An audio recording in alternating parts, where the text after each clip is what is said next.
안녕하세요. 오늘도 사연 살롱을 찾아주셔서 감사합니다. 결혼 3년차 여성입니다. 어제가 저희 아빠 제사였어요. 저는 친정이 없어서 매년 저희 집에서 친정아빠 제사를 지내고 있어요. 그렇게 할 수 있었던 건 다 남편의 배려 덕분이었죠. 남편이 먼저 저희 아빠 제사를 지내자고 말해 주었거든요. 비록 제 남편이 맞이는 아니지만 그래도 며느리 친정부모 제사를 당신 아들네 집에서 지낸다는 소리를 듣고 시댁에서 좋아할 리가 없었어요. 특히 시어머니는 뭐 이런 경우 없는 짓을 하냐며 한동안 전화통에 불이 나도록 제게 전화를 해대셨거든요. 하지만 얼마 지나지 않아 순순히 받아들이시더라고요. 물론 거기에는 그럴 만한 이유가 있었지만요. 제가 사연을 보내게 된 것도 바로 그 이유 때문이에요. 저희 집 3남매는 엄마가 일찍 돌아가신 탓에 아빠 손에서 자랐어요. 생활이 넉넉한 편도 아니었고 아빠 성격이 살가운 분이 아니라서 저와 언니, 오빠는 늘 부모 정에 굶주려 지내야 했죠. 저와 6살 차이가 나는 언니는 국민학생 때부터 집안 살림을 혼자 맡아 하다시피 했어요. 아빠는 돈을 벌어야 했고 오빠와 저는 너무 어렸으니까요. 부모의 보살핌을 받지 못하고 자란 아이들은 자연스레 일찍 철이 들기 마련이라서 우리 3남매도 또래 아이들에 비해 세상을 일찍 알아버린 것 같아요. 아빠는 이삿짐센터에서 일을 하셨는데 늘 힘들게 몸을 쓰는 일을 하셔서 그런지 집에 돌아오면 자식들을 챙기기보다는 술을 드시거나 일찍 잠이 들기 일쑤였어요. 아빠 성격이 워낙 괴팍해서 잠을 깨우거나 아빠 말을 듣지 않으면 엄청 무섭게 혼내시곤 했는데 그래서인지 우리 3남매는 아빠 목소리만 들어도 어깨를 움츠릴 정도로 늘 겁에 질려 있었어요. 아빠가 주무실 때면 집안에서도 까치발을 하고 걸어 다닐 정도로 아빠 눈치를 보고 지냈죠. 그러니 부모와 자식 간의 대화는 당연히 없었고요. 이런 아빠 성격 탓에 언니는 성인이 되자마자 취직을 했다면서 집을 나갔어요. 언니가 나간 빈자리는 제가 채우게 되었죠. 언니 어깨너머로 보고 배운 실력으로 밥도 하고 반찬도 만들고 세탁과 청소도 도맡아 해야 했어요. 그러다 몇 년 뒤 오빠가 서울에 있는 대학에 들어가면서 오빠 역시 집에서 탈출하게 되었고 이제 남은 건 저 하나뿐이었어요.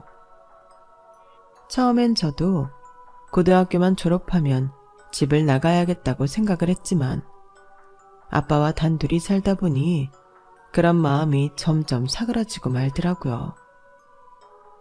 하루가 다르게 늙어가는 아빠가 가엾다는 생각을 하게 되었거든요.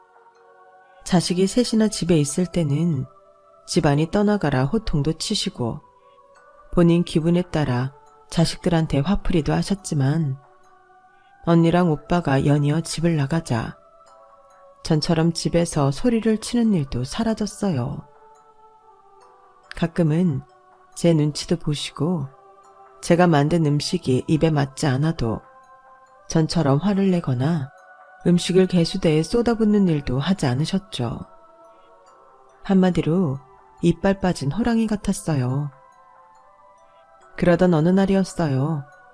아빠가 식사를 하시다가 문득 그러시더라고요. 은주 너도 학교 졸업하면 네 언니랑 오빠처럼 집 나갈 거냐? 희한하게도 그날따라 아빠의 질문이 곧이곧대로 들리지 않더라고요. 마치 너만은 아빠랑 같이 이 집에서 살아다오 하고 제게 부탁을 하시는 것 같았거든요.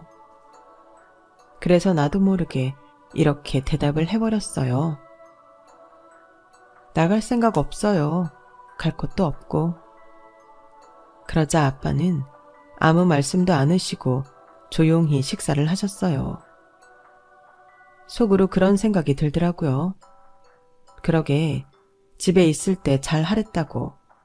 언니랑 오빠가 집에 있을 때 조금만이라도 살갑게 대해줬더라면 다들 이렇게 집을 나갔을까 하고 말이죠. 말로는 서울에 있는 직장에 취직했다, 서울에 있는 대학에 입학했다 핑계를 댔지만 집을 나가 살 만큼 저희 집이 서울에서 먼 곳은 아니었거든요. 당시 저희 집은 남양주에 있었는데 서울까지 가는 지하철도 있고 버스도 있어서 충분히 집에서 통근, 통학이 가능했으니까요.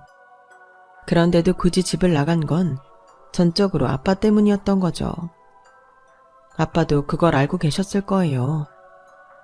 그러니 저랑 사는 동안 이빨 빠진 호랑이처럼 화도 안 내시고 꼬랑지를 축 늘어뜨리고 사신 거겠죠. 그렇게 저는 고등학교를 졸업하고 취직을 하게 된 후로도 아빠랑 함께 살았어요. 저마저 집을 나가면 아빠 혼자 어떻게 살지 걱정도 됐고 아빠가 전처럼 괴팍하게 굴지도 않으셨기 때문에 딱히 나가 살겠다는 생각이 들지 않았거든요. 그러던 어느 날이었어요. 언니가 연락도 않고 집에 찾아왔더라고요. 집 나간 지 7년이 넘어서야 말이죠. 그런데 언니 혼자 온 게 아니었어요. 옆에는 키가 크고 얼굴이 하얀 남자가 서 있더라고요. 그리고 그 남자 품에는 3살짜리 남자아이가 안겨 있었어요. 알고 보니 집에서 나간 직후부터 언니는 형부랑 동거를 했더라고요. 믿는 구석이 있어서 집을 나갈 수 있었던 거죠. 아빠, 저 결혼해요. 그동안 출산하고 애 키우느라 결혼식 올릴 여유가 없었는데 아이가 더 늦기 전에 웨딩드레스는 입어봐야 하지 않겠냐고 해서 그냥 하기로 했어요. 그러자 아빠가 옆에 있던 두루마리 휴지를 집어 던지며 말했어요. 네 눈엔 내가 애비로는 보이냐? 집 나간 지가 언젠데 연락 한 번 없다가 이제 와서 뭐? 결혼을 한다고? 니들 멋대로 애까지 다 낳아놓고선 내가 안 된다고 반대하면 어쩌려고? 반대하면 낳은 애 다시 뱃속으로 집어넣기라도 할 거야? 말해봐, 이 싸가지 없는 것. 으르렁대는 아빠 앞에서 언니는 바닥을 구르고 있는 두루마리 휴지를 물끄러미 보면서 싸늘하게 말했어요. 내가 지금 아빠한테 결혼 허락받으려고 온 것 같아요? 아빠한테 그럴 자격이 있다고 생각하세요? 저요, 엄마 돌아가시고 난 뒤부터 이 집에서 식모처럼 살았어요. 밥이고 빨래고 청소고 전부 제가 다 하고 살았다고요. 아빠가 한 번이라도 그런 거 들러본 적 있어요? 저 그때 겨우 국민학교 5학년이었다고요. 그 어린 게 집안 살림에 동생들까지 건사하고 살 때 아빠가 단 한 번이라도 아빠 노릇 하신 적 있냐고요. 그래놓고 이제 와서 부모 대접 받겠다고 하는 거예요? 아빠가 무슨 자격으로요? 주먹을 꽉 쥔 손이 바들바들 떨릴 정도로 언니는 분을 삭히며 말했어요. 그러자 옆에 있던 형부가 언니를 말리더라고요. 여보, 장인어른 앞에서 그게 무슨 소리야. 잘못했다고 말씀드려. 그러자 언니가 형부 손을 뿌리치며 말했어요.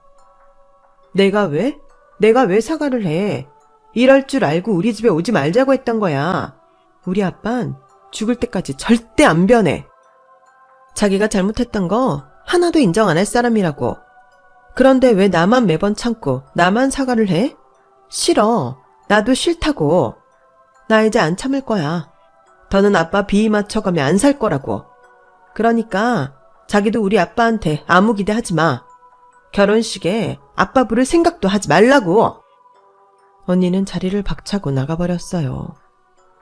모녀 사이에서 안절부절하던 형부는 엉거주춤하게 서서 인사를 하고는 아이를 데리고 언니를 따라 나섰어요.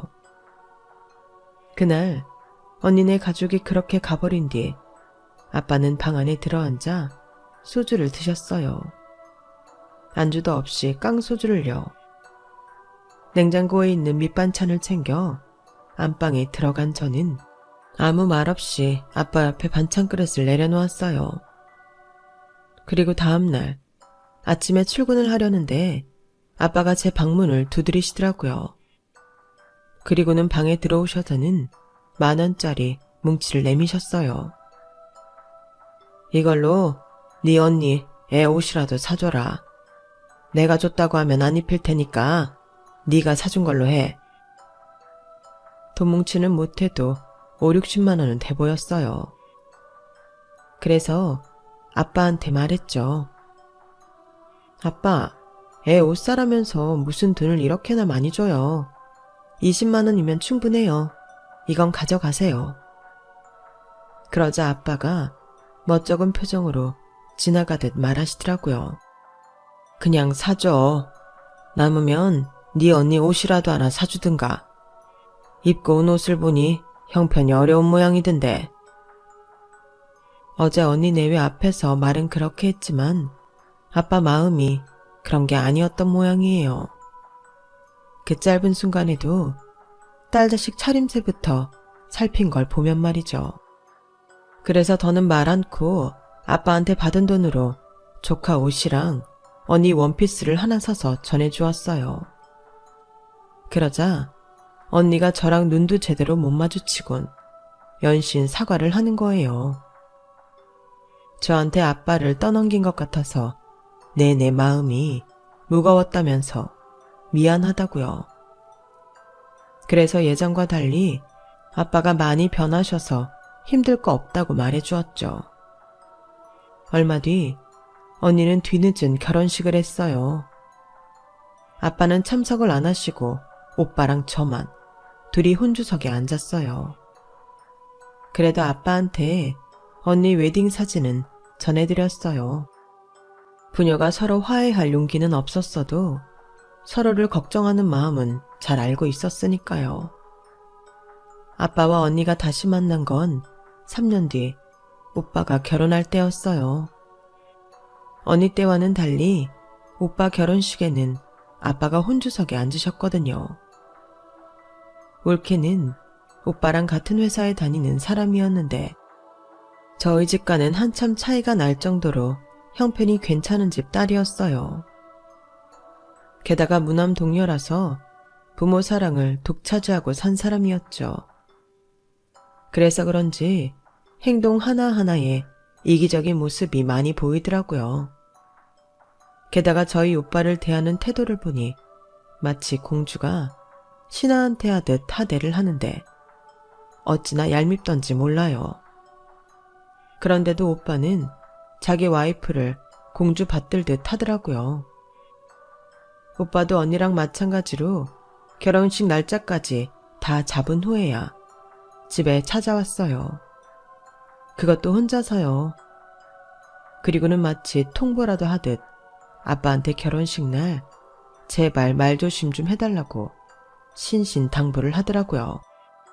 저 아버지한테 바라는 거 아무것도 없어요. 집도 처가에서 해주신다고 차도 장인어른이 뽑아주신다고 했으니까요. 아버진 그냥 결혼식 날 오셔서 혼주석에 앉아주시기만 하면 돼요.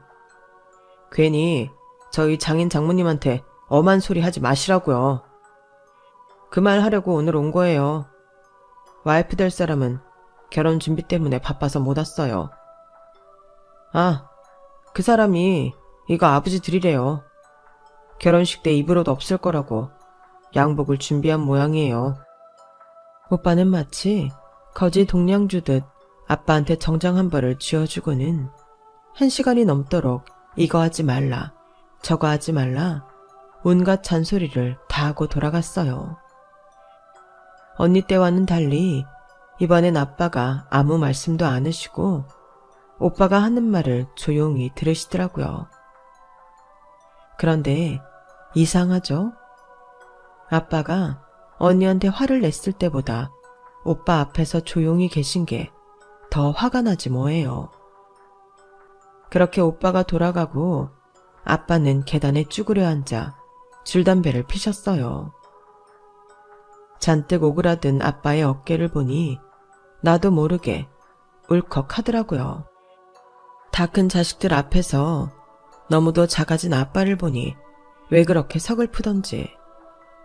눈물을 참으려 괜히 허공만 바라보다 조용히 들어왔네요. 언니랑 오빠는 결혼한 후에도 집에는 거의 찾아오지 않았어요. 가끔 제게 전화해 집에 별일 없는지 정도만 묻고는 끊을 뿐이었죠. 그래도 결혼을 했으면 명절이나 아빠 생신 때만이라도 와달라고 부탁을 했지만 그럴 때마다 돌아온 건 차가운 거절이었어요.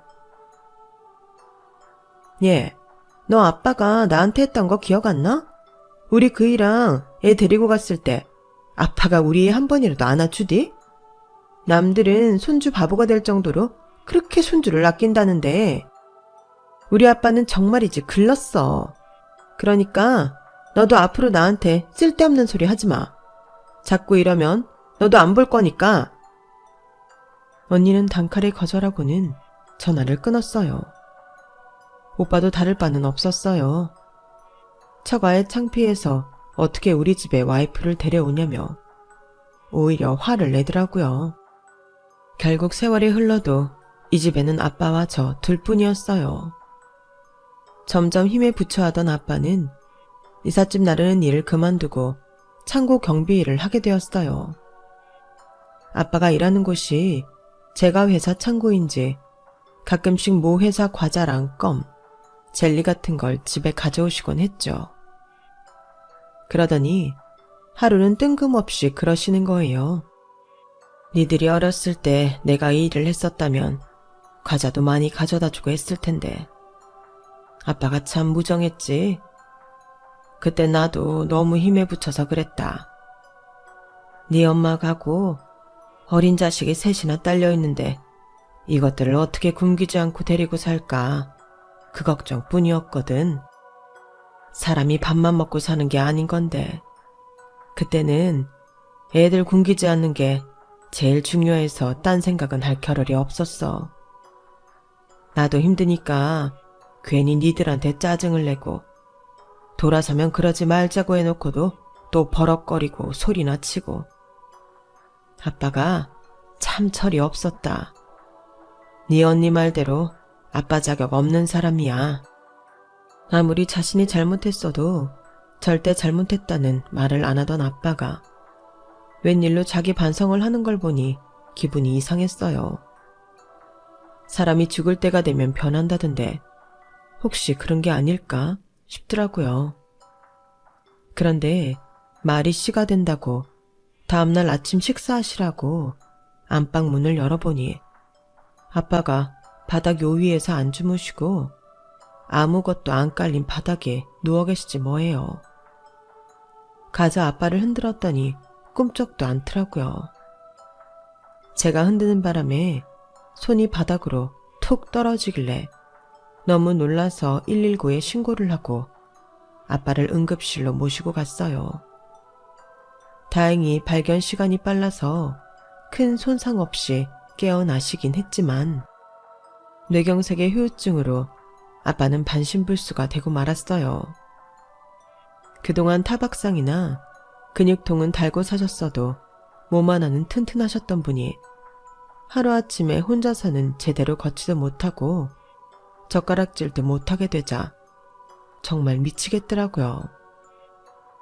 당사자인 아빠도 답답하겠지만 아빠를 돌보는 저는 그 이상이었어요. 아빠를 돌봐줄 사람이 없어서 회사에 출근도 제대로 못하게 됐고 나보다 덩치가 큰 아빠를 씻기고 입히고 먹이느라 온몸이 다 뻐근해서 딱 죽기 직전이었죠. 그래서 언니한테 좀 도와달라고 전화를 했더니 글쎄 이러더라고요. 야, 내가 집에서 노는 사람이니? 살림하랴 애 키우랴 틈틈이 알바까지 하랴. 나도 몸이 10개라도 모자랄 판이야. 그리고 난 아빠랑 한 공간에서 못 있어. 오죽하면 내가 집까지 뛰쳐나와 살았겠니? 너 힘든 건 알지만 솔직히 너 그러고 살라고 내가 등 떠민 건 아니잖아. 그러게. 너도 일찌감치 집 나왔으면 될걸. 왜 바보같이 그 집에서 버티다 덤튀기를 쓰냐? 아빠가 우리한테 뭘 해준 게 있다고 멍청하게 병수발까지 들고 사냐고? 남태는 못 도와주니까 그렇게 알아. 내가 은철이랑 상의해서 매달 간병비는 보내줄 테니까 너도 멍청한 짓 그만하고 더 늦기 전에 그 집에서 나와. 전화를 끊고 나니 기운만 더 빠지더라고요. 멀쩡한 사람도 아니고 병들어서 거동도 제대로 못하는 사람을 두고 나오라니. 남이라도 그렇게는 못하겠다 싶었어요. 며칠 뒤 오빠한테 전화가 왔는데 오빠도 언니랑 다를 바 없는 소리를 하더라고요. 하여간에 인생에 도움이 안 돼요. 젊을 땐 자기 힘 믿고 그렇게 우릴 괴롭히더니 나이 들어선 똥기저귀까지 갈게 만들다니. 전생에 우리가 아빠한테 무슨 죄를 지었길래 이러고 살아야 되냐? 아, 짜증나. 나도 내 와이프도 회사 일 바빠서 얼굴 들여다볼 시간은 안 돼. 그러니까 하는 김에 네가 고생 좀 해라. 대신 매달 돈은 붙여줄게. 이 정도면 나도 할 만큼 하는 거야.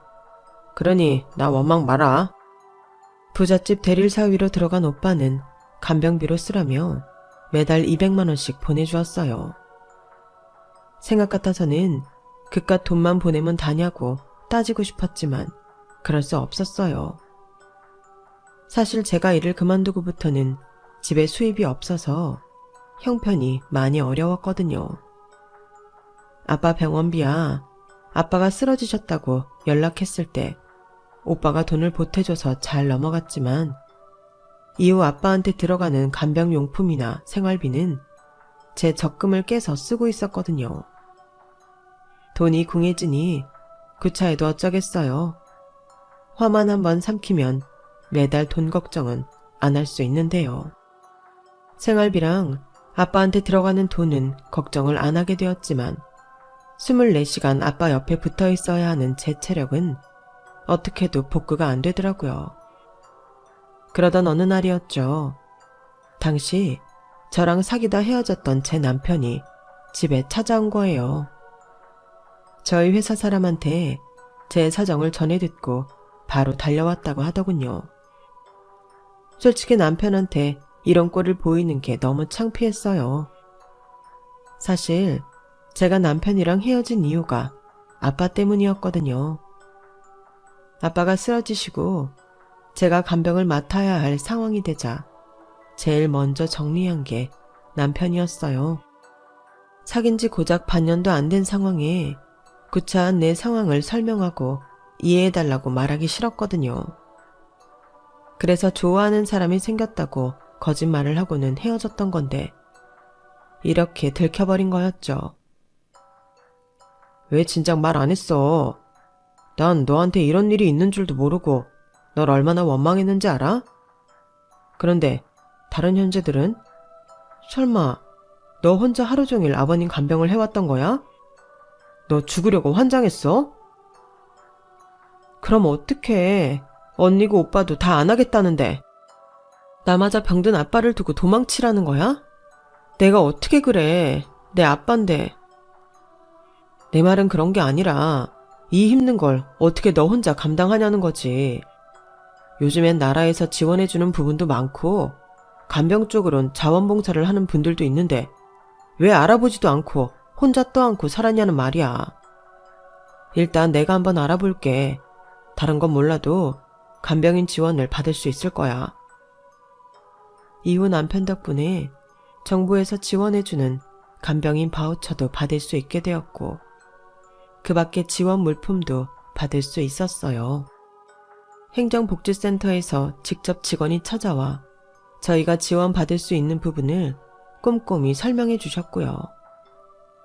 목욕 봉사를 하시는 자원봉사자분들도 계셔서 덩치 큰 아빠를 혼자 끙끙대며 씻기지 않아도 되었죠. 그리고 여러 도움 덕분에 저는 다시 일을 할 수 있었어요. 비록 동네 마트의 반타임짜리 아르바이트였지만 고정 수입이 생겨서 저로서는 한시름 놓을 수 있게 되었죠. 거기다 일하는 동안만이라도 집에서 나와 머리를 식힐 수 있어서 심적으로도 많이 안정을 찾을 수 있었어요. 남편이 우리 집에 찾아온 이후 저희는 다시 연인 사이로 돌아가게 되었어요. 남편이 모르면 모를까 왜 자기랑 헤어지려 했는지 이유를 안 이상 순순히 놔줄 수 없다고 엄포를 놓았거든요. 미안한 마음도 있었지만 내심 기뻤어요. 아빠 간병을 하면서 제가 정신적으로 무너졌던 이유 중 하나가 아빠 때문에 내 인생에서 중요한 부분인 일과 사랑이 송두리째 뽑혀 나간 것 같다는 거였거든요. 그 상실감으로 힘들었는데 남편 덕분에 되찾은 기분이었죠. 게다가 남편이 자주 집에 찾아와 아빠 말벗도 대어드리고 재활치료도 같이 다녀준 덕분에 아빠 상태가 눈에 띄게 좋아지셔서 조금씩 희망이 생기기 시작한 거예요. 마비가 심한 오른쪽 팔을 제외하면 발음이 좀 어눌하긴 하지만 말씀도 하시고 걸음걸이도 많이 좋아지셨고요. 몸이 많이 나아지자 하루는 아빠가 그러시는 거예요. 언제까지 남자를 집에 드나들게만 할 거야? 수환이랑 결혼할 생각이 없는 거야? 아니면 나 때문에 못하는 거야? 둘 다 아니에요. 그냥 내가 많이 부족하니까. 네 코가 둘이야? 아니면 입이 삐뚤어지기라도 했어? 부족하긴 뭐가 부족하다는 거야? 수환이는 너랑 결혼하고 싶어서 몸이 달았던데 넌 누굴 닮아서 그렇게 눈치가 없냐? 잔말 말고 올해 안에 쉬고 올려. 더 늙으면 웨딩드레스 입어도 안 이뻐. 네 언니도 나이 들어 애 낳고 웨딩드레스 입으니까 오태가 안 나더라. 아빠가 결혼식장에 왔었어요? 그럼 나한테라도 말을 하지 그랬어요. 그랬으면 강제로라도 모시고 들어갔죠. 내가 그럴 자격이나 있는 놈이냐? 그래도 네 결혼식엔 손잡고 들어가고 싶은데 그래도 되겠니? 당연한 소리를 하고 그러세요. 아빠 아니면 누가 내 손잡고 들어가는데요. 저는 퉁명스럽게 말을 하곤 거실로 나왔어요. 금방이라도 눈물이 쏟아질 것 같아서 일부러 그 자리를 피한 거였죠. 나중에 남편한테 얘기를 들어보니 아빠가 열심히 재활치료를 받았던 건 제 손을 잡고 식장에 들어가고 싶어서 그랬던 거라고 하더군요. 그 말을 듣고 얼마나 울었는지 몰라요. 정말 많이 미워했었는데 이제는 많이 약해진 아빠를 보니 진작 아빠랑 얘기를 나눠볼 걸 그랬다는 후회가 됐어요. 그리고 그해 가을 저는 아빠 말대로 결혼식을 올렸어요. 이제는 아빠가 제 도움 없이도 생활하는데 무리가 없을 정도가 되어서 한시름 놓게 된 덕이죠. 아빠 손을 잡고 버진로드를 걸어가는데 자꾸 눈가에 눈물이 고여서 얼마나 힘들었나 몰라요.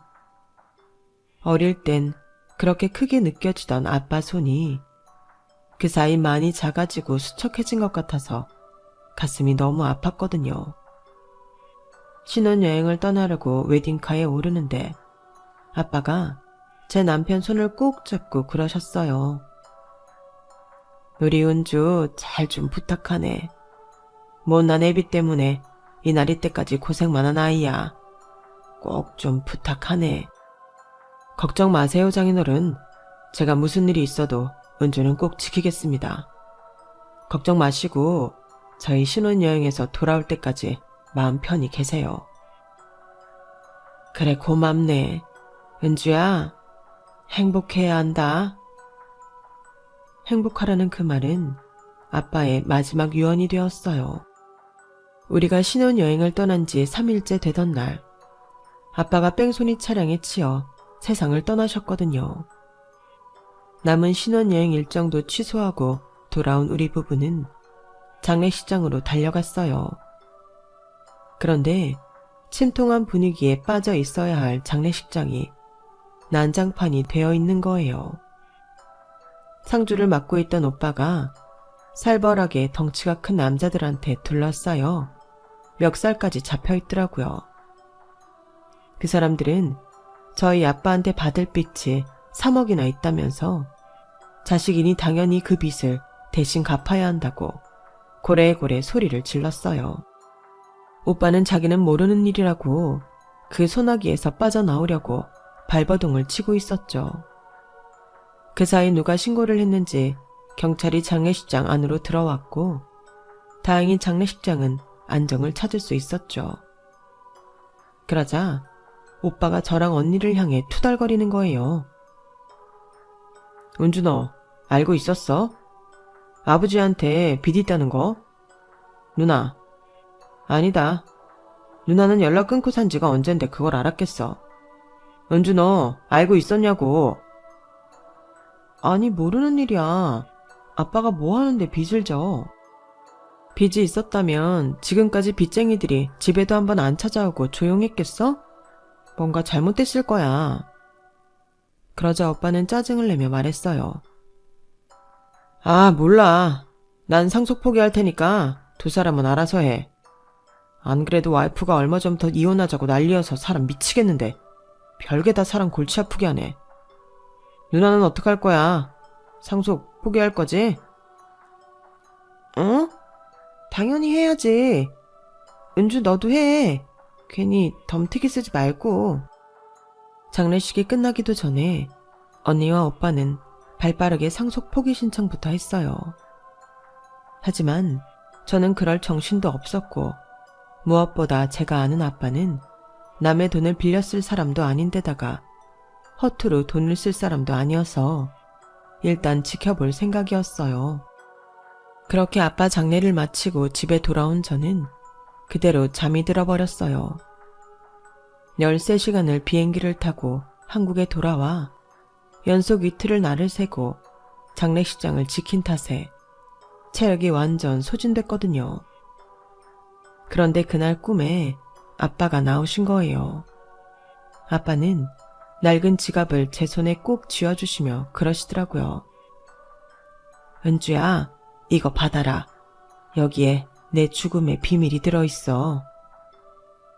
아빠가 건넨 지갑을 받아드는데 그 느낌이 너무 생생해서 이게 꿈이라는 것도 있고 아빠를 부르며 목 놓아 울었어요. 얼마나 울었을까요? 남편이 저를 흔들어 깨우는 바람에 눈을 뜨고 말았어요. 여보, 꿈에 아빠가 나오셨어.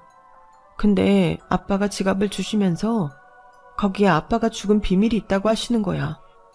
이게 무슨 뜻일까? 글쎄, 지갑을 받는 건 길몽 아닌가? 아빠 지갑, 나 그거 찾아봐야겠어. 자다 말고 일어난 저는 겉옷을 껴입고 집을 나섰어요.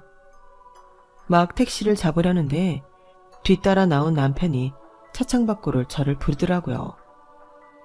남편 차를 타고 아빠 집으로 돌아온 저는 정신없이 안방으로 들어갔어요. 그런데 마치 누가 먼저 집을 뒤진 것처럼 서랍이 삐죽삐죽 나와 있더라고요. 그때는 지갑을 찾아야 한다는 생각 때문에 다른 건 신경 안 쓰고 평소 아빠가 지갑을 넣어두시는 서랍을 열었어요. 제가 첫 월급을 탔을 때 사들인 지갑이었는데 아빠가 아깝다고 몇 번 들지도 않으시곤 서랍에 넣어두셨거든요. 서랍 속에 고스란히 들어있는 지갑을 꺼내 속을 살펴봤더니 웬 보험 설계사 명함이 들어있더라고요. 평생 보험이라고는 나라에서 만들어준 의료보험밖에 없는 분이 이런 건 왜 지갑에 넣어두셨을까 생각했지만 지폐가 들어가 있는 자리에 접혀있는 하얀 종이를 펼쳐보고는 그런 생각은 싹 지워지고 말았어요.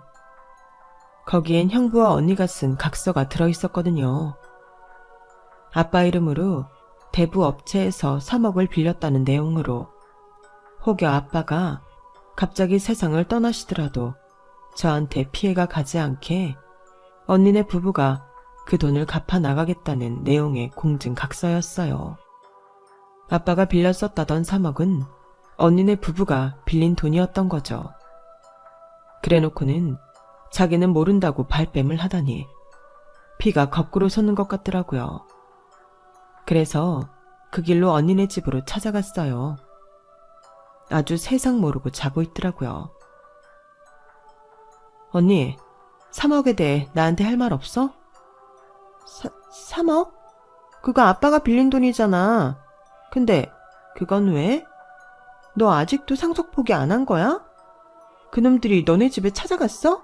그런 거야? 아빠가 빌린 돈이라고? 여기엔 그렇게 안 써있던데? 이거 찾으려고 안방 서랍을 뒤져놓곤 안타깝게도 이건 못 찾았나 봐? 저는 각서를 언니 눈앞에 들이밀었어요. 그러자 언니 내외가 사색이 되더라고요. 낭패감이 서린 얼굴 위에 저는 그동안 참아하지 못했던 욕설을 퍼부었어요. 거의 정신이 반쯤 나간 채로요. 네가 사람이니? 아빠가 쓰러져서 거동도 못할 때는 거들떠도 안 보더니 돈이 필요하니까 아빠 이름으로 이 큰 돈을 빌려? 그래놓곤 시치미를 떼? 니네 때문에 아빠는 세상 떠나시는 날까지도 깡패 새끼들한테 치욕을 당했는데 그런데도 니들은 두 다리 쭉 뻗고 잠을 자? 이런 쓰레기 같은 것들아. 아빠가 어떤 심정으로 니들을 대신해 돈을 빌렸을지 모르겠니? 어떻게 자식이라는 게 지 아빠를 팔아서 돈을 챙겨 이 못된 년아. 네가 그러고도 사람이야. 당장 그 돈 갚아. 니네 집을 팔든 네 장기를 팔든 이번 주 안에 해결해놓지 않으면 나 이거 들고 법정에서 니들 기다릴 테니까. 네 자식들 앞에서 고개 들고 살고 싶으면 내 말 듣는 게 좋을 거야. 언니 집을 나온 저는 그대로 기절을 했어요. 눈을 떠보니 병원이더라고요. 팔에는 링거 바늘이 꼽혀 있었어요. 제 옆에서 쪽잠을 자고 있던 남편은 저를 보자 울먹이며 그러는 거예요. 은주야, 이제 정신이 좀 들어? 너 이틀을 꼬박 잤어. 병원에선 아무 이상 없다는데 도통 일어나야 말이지. 그런데 너 잠든 사이에 누가 좀 왔었거든? 근데 그 사람 말이 내 앞으로 사망보험금이 지급될 거래. 아버님이 보험을 들어놓으신 게 있는데 수익자가 네 앞으로 돼 있다더라고. 근데 웃긴 건 나머지 형제들이 상속 포기를 해서 형제간에 법적 분쟁이 일어나도 네가 다 받게 됐다나 봐. 이게 다 무슨 일이라니? 순간 피식 웃음이 났어요. 아빠의 마지막이 너무 극적인데다 너무 아빠다운 결말이 맺어진 것 같아서였죠. 자식들한테 사랑한다는 말도 못하던 아빠는 유산도 이렇게 애둘러서 주고 가셨으니 말이에요. 뒤늦게 제가 아빠의 사망보험금을 받았다는 소식을 접한 언니와 오빠는 득달같이 달려왔더라고요. 그리고는 보험금을 정확히 3등분 해야 한다고 난리를 쳤죠. 그래서 한마디 해줬어요. 아빠 간병도 똑같이 3등분으로 나눠하지 그랬어. 간병은 다들 나한테 떠밀더니 돈은 받고 싶은가 봐? 근데 어쩌냐? 둘 다 상속 포기까지 한 마당에 무슨 권리로 돈을 받아가겠대? 양심이 있으면 조용히 입 닫고 돌아가. 경찰 부르기 전에. 알았어? 결국 언니와 오빠는 아빠가 남긴 사망보험금은 단 한 푼도 받지 못했어요. 그 유산 덕분에 저희 시어머니는 저희 집에서 친정아빠 제사를 지내는 걸 허락해 주셨고요. 살아생전에 아빠가 제게 해주신 말대로 저는 행복하게 살 거예요. 그러니 아빠도 내 걱정하지 마시고 그곳에서 행복하게 지내세요. 지금까지 제 사연을 들어주셔서 감사합니다. 여러분의 소중한 가족들과 행복한 날들이 많았으면 합니다. 여러분, 사연 댓글에 응원과 현명한 조언 부탁드려요. 좋아요와 구독은 저에게 큰 힘이 됩니다. 오늘도 좋은 일 가득하세요.